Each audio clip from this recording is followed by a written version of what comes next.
Okay, sorry for the delay. This is your long-awaited video for section 6.5, okay?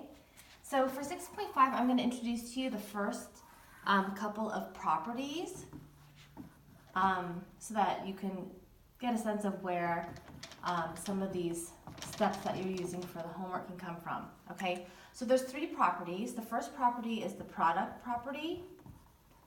And in some ways, I'm going to show you the proof of these, and you'll notice also that these properties for logs are related similarly to the inverse function of exponents. So what I mean by that is the product property is when you have log base b of mn is equal to log base b of m plus log base b of n.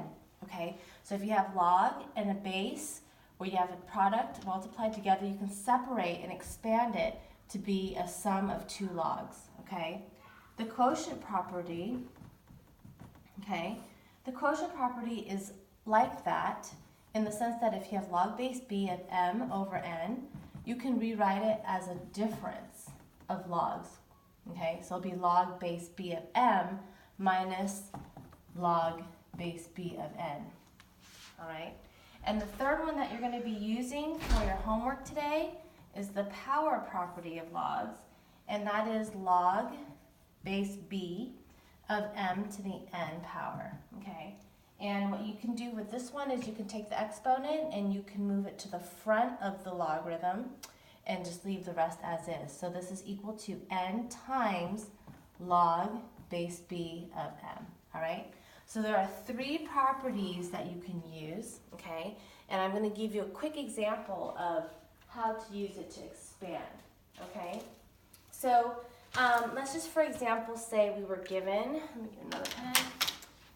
So here's an example where we're given a condensed problem, all right? So let's say we have ln of 3x to the fifth over y, and you're asked to expand it using the properties. Well, the first thing that we can do is maybe let's just focus on the numerator part right here. We can see that it's a natural log of a couple of products going on here. In fact, 3 times x to the fifth. So we can expand the numerator to natural log of 3 plus ln of x to the fifth power. And then we have this ln of y in the denominator. All right? So this we just use basically the product property, and now we can use this power property because we have this fifth power over the x. So if we want to expand further, we have ln of 3 plus ln of x, and the 5 comes out in front, okay, all over ln of y. So we're not quite done yet because we can also apply the quotient property to get all of this into one line. So we have ln of 3 plus 5 ln of x minus ln of y, okay? So this would be an example of how you use the properties to expand. And likewise, you can have an example where you're given an expanded thing and they want you to condense it and work backwards, okay? So to expand, we would do something like this. To condense it, you would work. If you're given something like this, you would have to condense it to something like this, okay? So what I want to talk about next is why these properties exist the way they do, okay? And so I'm going to go ahead and quickly show you the proof of them, okay? I'll show you the proof of the product property, and the proof is very similar to the quotient property, and then also I'll talk about the power property, how to prove that. So instead of giving you these three properties and saying these are things that are legal to do in the math world, there's a reason why they're legal to do that, and so I'll show you the proof. Okay, so let's start with the product property first. Okay, so for the product property, I'm going to go ahead and, I should have just kept it up here, restate it again. Okay, so I'm going to use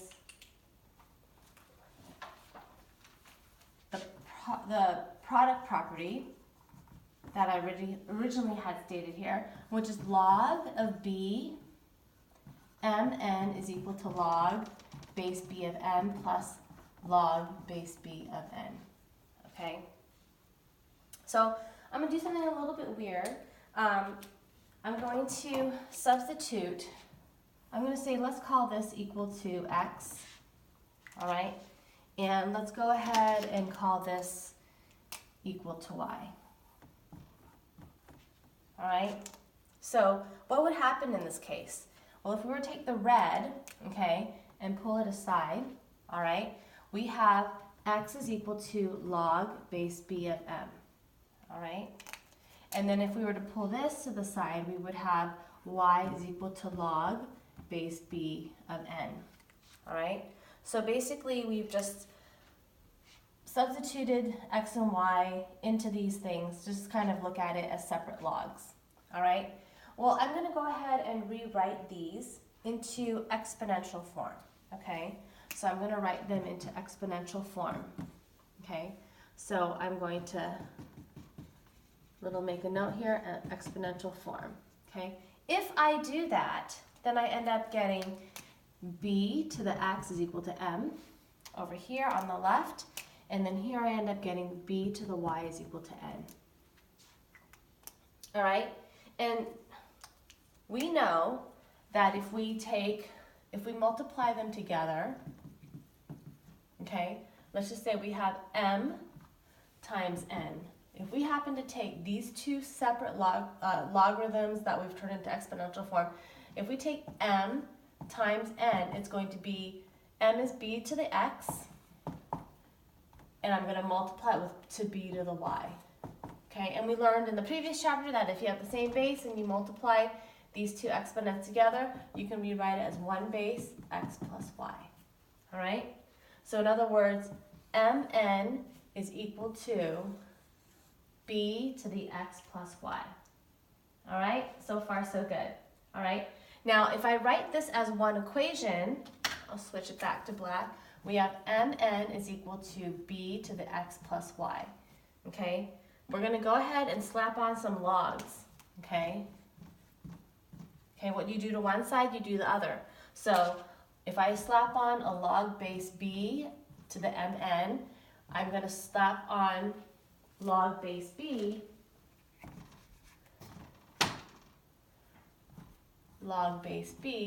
of bx plus y. All right? So just making sure that I keep the functions the same. All right? Well, what happens over here is that I have log base b mn. All right? And we also know that when we have log base b of a base, remember that these kind of cancel out, and we kind of did some steps to justify that we can do that action. So if we do that, I'm going to use a number 10. These cancel out, so to speak, okay? And we get log base b of mn is equal to x plus y, okay? Okay, everything that we've done so far is legal, but how does that lead us to this, okay? Well, we've already defined in the beginning that we had an x. We defined something as x, and we defined something as y. Well, what are those things? We have it here and here. So let's go ahead and substitute it one more time. Okay, back in for what we have for x and y, and we end up getting log base b mn is equal to x, which we said was log base b of m,